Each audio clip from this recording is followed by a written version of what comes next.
क्या आप जानते हैं कि जब यीशु मसीह ने क्रूस के ऊपर मरने से पहले ये कहा कि सब पूरा हुआ, तो उसके पीछे क्या बड़ा भेद था। गुड फ्राइडे को गुड क्यों कहते हैं? जिस दिन यीशु मसीह को क्रूस पर चढ़ा दिया गया, भला उस दिन को गुड क्यों बोला जाता है? सिर्फ 33 साल की उम्र में ही यीशु मसीह को क्रूस पर चढ़ा दिया गया था। आज अगर किसी के घर एक जवान बेटे की मृत्यु हो जाए तो लोग उसकी बरसी को धूमधाम से सेलिब्रेट नहीं करते। आज कुछ अज्ञानी लोग यीशु मसीह की क्रूस का मजाक उड़ाते हैं और बोलते हैं कि यीशु मसीह अपने आप को क्रूस पर बचा नहीं पाया तो हमें क्या बचाएगा। और फिर भी यीशु मसीह की क्रूस का इतना मजाक और नीचा दिखाया जाने के बावजूद भी ये क्रिश्चियन लोग यीशु मसीह की क्रूस को इतनी शान और शौकत से अपने चर्चिज में, अपने घरों में क्यों लगाते हैं, अपने गलों में पहनकर क्यों घूमते हैं? जिस क्रूस के खिलाफ लोग ये बोलते हैं कि यीशु मसीह अपने आप को नहीं बचा पाया,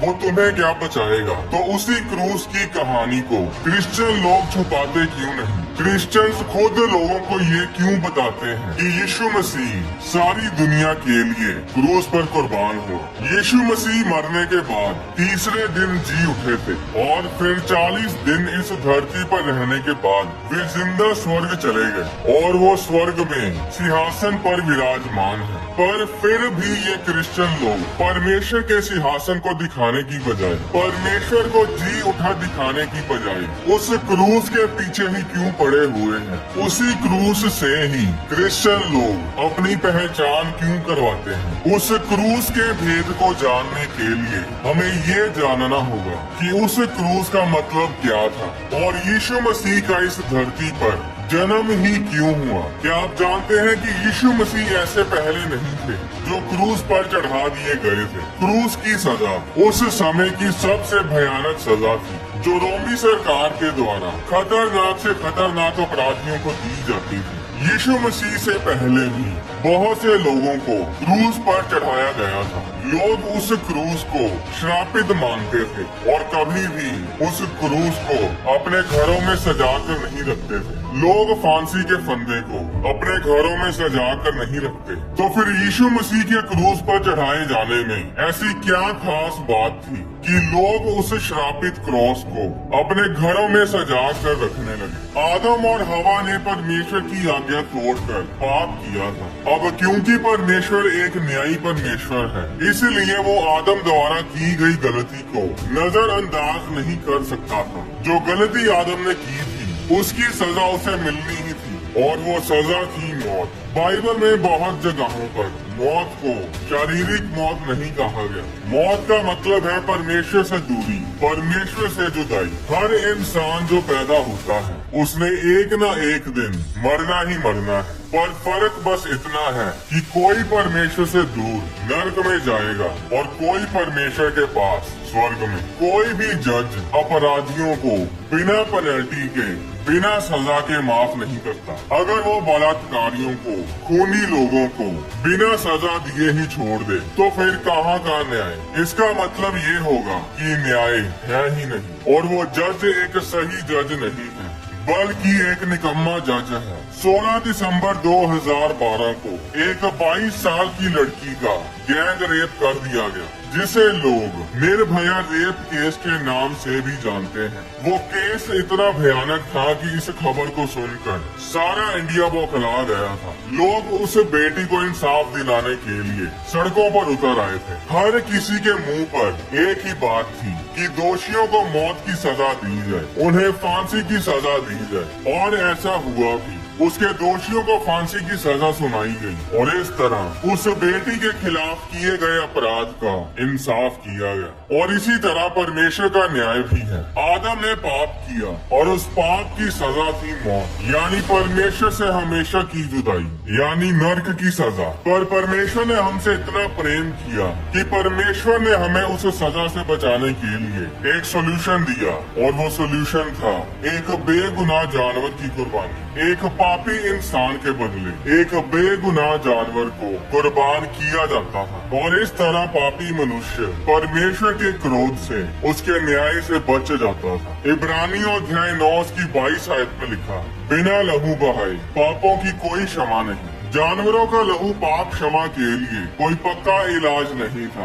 उनकी कुर्बानियां सिर्फ थोड़े समय के लिए ही काम आती थी, क्योंकि लोगों का पापी स्वभाव होने की वजह से वे बार बार पाप करते थे। आदम और हवा के पाप के कारण लोग पाप के गुलाम हो चुके थे। लोगों के दिलों में हर ख्याल, हर काम पाप से भरा होता था। लोग पाप के कर्ज के नीचे दब चुके थे और हम सब परमेश्वर के कर्जदार हैं। यूहन्ना अध्याय 19 उसकी 30 आयत में जब यीशु मसीह क्रूस पर थे तो उन्होंने कहा कि सब पूरा हुआ। यूनानी भाषा में जिसमें ओरिजिनल बाइबल लिखी गई थी, उसमें पूरा हुआ शब्द की जगह पर टेटलेस्टाई शब्द का इस्तेमाल किया गया है, जिसका मतलब है पूरा भुगतान कर दिया गया है, यानी कि पेड इन फुल। परमेश्वर जानता था कि मनुष्य कभी भी पाप के कर्ज को उतार नहीं पाएगा, इसलिए उसने अपने बेटे यीशु मसीह को इस धरती पर भेजा और यीशु मसीह ने इंसान बनकर क्रूस पर अपनी कुर्बानी देकर हमारे पाप के कर्ज को चुकाया और हमें पाप से और पाप की गुलामी से आजाद किया। यीशु मसीह बिना इंसान बने ही अपने ईश्वरीय रूप में ही हमें बचाने क्यों नहीं आए? क्योंकि इंसान के पापों की क्षमा के लिए एक कुर्बानी की जरूरत थी और परमेश्वर मर नहीं सकता, क्योंकि परमेश्वर अमर है। इसलिए परमेश्वर इंसान बना ताकि हमारी जगह पर एक जानवर, एक मेमने की तरह हमारे लिए मरे। और इसीलिए यीशु मसीह इंसान बनकर क्रूस पर चढ़ने के लिए, हमारे लिए मरने के लिए इस दुनिया में आए। कुर्बानी के लिए ऐसे ही कोई भी जानवर उठाकर कुर्बान नहीं किया जाता। परमेश्वर ने लोगों को हिदायतें दी थी कि किस काम के लिए किस जानवर को कुर्बान करना है, और वो जानवर निष्कलंक, बेदाग होना चाहिए। यीशु मसीह भी निष्कलंक, बेदाग थे। उन्होंने अपने पूरे जीवन में कोई पाप नहीं किया, यहाँ तक कि उन्होंने कभी अपने बचपन में भी कोई झूठ नहीं बोला। और इसलिए परमेश्वर ने अपने बेटे यीशु मसीह को, जो कि बिल्कुल बेगुनाह और निष्कलंक था, एक कुर्बानी के मेमने की तरह कुर्बान कर दिया। 2 कुरिन्थियों अध्याय 5 उसकी 21 आयत में लिखा, जो पाप से अज्ञात था उसी को उसने हमारे लिए पाप ठहराया कि हम उसमें होकर परमेश्वर की धार्मिकता बन जाए। तो क्रूस की दास्तान को आप थोड़े शब्दों में इस तरह समझ सकते हैं कि परमेश्वर का कानून, उसका न्याय ये कहता है कि तुमने एक पवित्र परमेश्वर के खिलाफ पाप किया है और इसकी सजा मौत है। और यीशु मसीह ने कहा कि पिता इन्हें छोड़ दे और इनके बदले मेरी जान ले ले। अब क्योंकि यीशु मसीह मर नहीं सकते थे, इसलिए वे इंसान बने और हमारी जगह पर मरे। वो काम जो कोई भी इंसान नहीं कर सकता था, क्योंकि सब लोग पापी ही पैदा होते थे, वो काम यीशु मसीह ने क्रूस के ऊपर पूरा किया। यूहन्ना अध्याय 10 उसकी 18 आयत में यीशु मसीह ने कहा, कोई मेरे प्राण को मुझसे छीनता नहीं, वरन मैं उसे आप ही देता हूँ। मुझे उसे देने का अधिकार है और उसे फिर लेने का भी अधिकार है। और यीशु मसीह ने मुर्दों में से जी उठने के बाद इस बात को साबित भी किया। जब यीशु मसीह लोगों के बीच प्रचार करते थे तो बहुत बार लोगों ने उन्हें पकड़ने की कोशिश की, पर वे कभी भी यीशु मसीह को पकड़ नहीं पाए। यीशु मसीह उनके देखते देखते ही उनके सामने से गायब हो जाते थे। बाइबल बताती है कि हर चीज का एक समय है, ना ही समय से पहले कुछ होता है और ना ही बाद में। यीशु मसीह का इस धरती पर जन्म लेना परमेश्वर के ठहराए हुए समय के अनुसार ही हुआ था। गलातियों अध्याय 4 उसकी 4 आयत में लिखा, परंतु जब समय पूरा हुआ तो परमेश्वर ने अपने पुत्र को भेजा,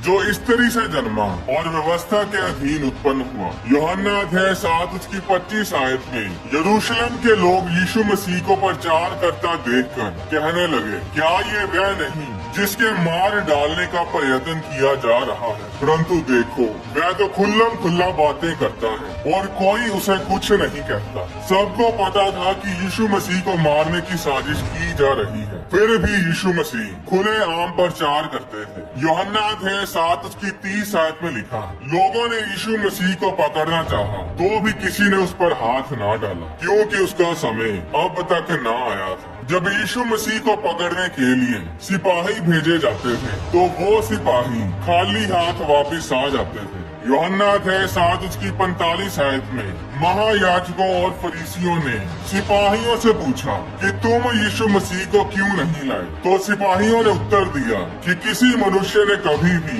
ऐसी बातें नहीं की जैसी यीशु मसीह ने की। किसी में इतनी हिम्मत नहीं थी कि यीशु मसीह पर हाथ डाले। यीशु मसीह ने अपने क्रूस पर चढ़ाए जाने के बारे में और जी उठने के बारे में अपने चेलों को पहले से ही बहुत बार बताया हुआ था। लूका अध्याय 18 उसकी 31 आयत में यीशु ने अपने 12 चेलों को साथ लेकर कहा, देखो हम यरूशलेम को जाते हैं और जितनी बातें मनुष्य के पुत्र यानी यीशु मसीह के लिए भविष्यद्वक्ताओं के द्वारा लिखी गई है वे सब पूरी होंगी। ये उस समय की बात है जब यीशु मसीह ने गधी के ऊपर सवार होकर यरूशलेम में प्रवेश किया था, जिसे हम पाम संडे बोलते हैं। फिर 32 आयत में यीशु मसीह अपने चेलों को बताते हैं कि वह अन्य जातियों के हाथ में सौंपा जाएगा और वे उसे ठट्ठों में उड़ाएंगे और उसका अपमान करेंगे और उस पर थूकेंगे और उसे कोड़े मारेंगे और घात करेंगे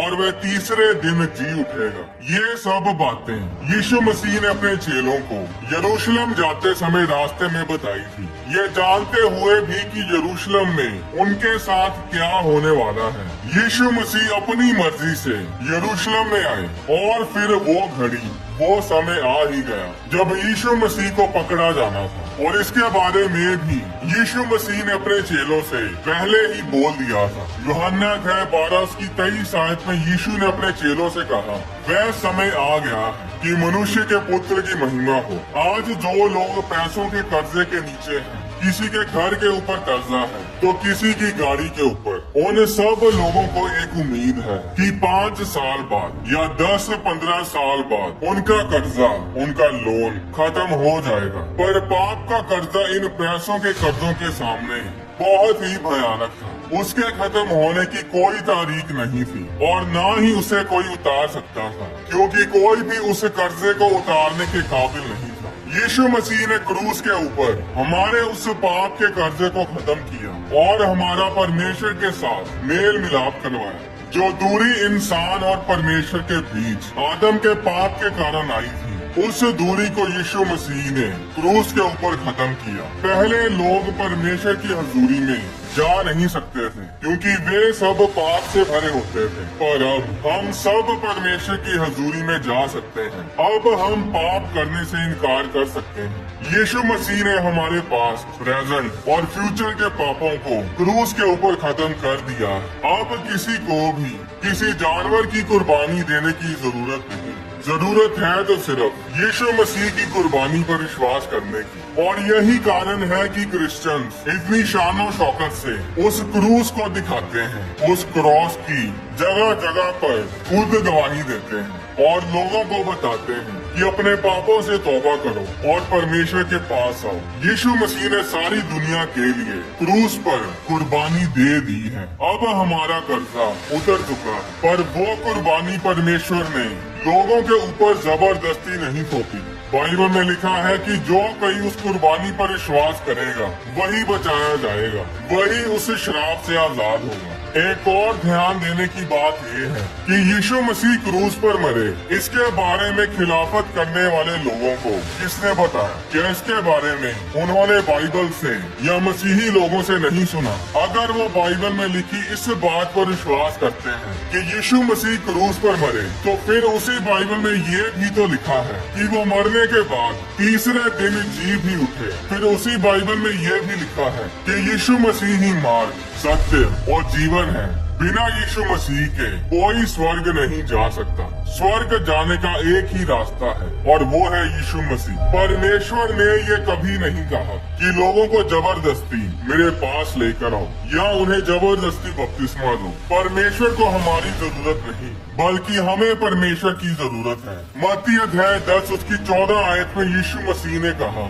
जो कोई तुम्हें ग्रहण ना करे और तुम्हारी बातें ना सुने, उस घर या उस नगर से निकलते हुए अपने पाँव की धूल झाड़ दो। यानी कि अगर कोई तुम्हारे दिए गए सुसमाचार को ग्रहण ना करे तो वहाँ से चल पड़ो। तुम्हारा काम था उन्हें सुसमाचार, खुशखबरी के बारे में बताना। उसे ग्रहण करना है या नहीं, ये लोगों के अपने हाथ में है। अगर आप यीशु मसीह को अपना उद्धारकर्ता ग्रहण करना चाहते हैं तो आपको कोई रीति रिवाज करने की जरूरत नहीं। आप अभी इसी समय यीशु मसीह को अपना उद्धारकर्ता ग्रहण कर सकते हैं और परमेश्वर के साथ मेल मिलाप कर सकते हैं। आपको सिर्फ ये छोटी सी प्रार्थना मेरे साथ करनी है। इस प्रार्थना को मेरे साथ बोले, कहें, प्रभु यीशु मसीह, मैं मानता हूँ कि मैंने पाप किए हैं और मैं अपने पापों से तौबा करता हूँ और दोबारा पाप ना करने का वायदा करता हूँ। प्रभु यीशु मसीह, आप मेरे दिल में आए, मैं आपको अपना उद्धार करता हूँ, अपना सेवियर ग्रहण करता हूँ। आमीन। अगर आपने ये प्रार्थना मेरे साथ की है तो कांग्रेचुलेशंस, आपने सल्वेशन को, उद्धार को पा लिया है। अब आप आदम के श्राप से आजाद हो चुके हैं। परमेश्वर में बढ़ने के लिए और परमेश्वर के बारे में और जानने के लिए किसी आत्मिक चर्च का हिस्सा बने। अगर आप बाइबल नहीं ले सकते तो आप अपने फोन के ऊपर बाइबल ऐप डाउनलोड करके भी बाइबल को पढ़ सकते हैं। आप अपने डोनेशन बैंक अकाउंट के जरिए और QR कोड को स्कैन करके भी भेज सकते हैं। परमेश्वर आपको आशीष दे।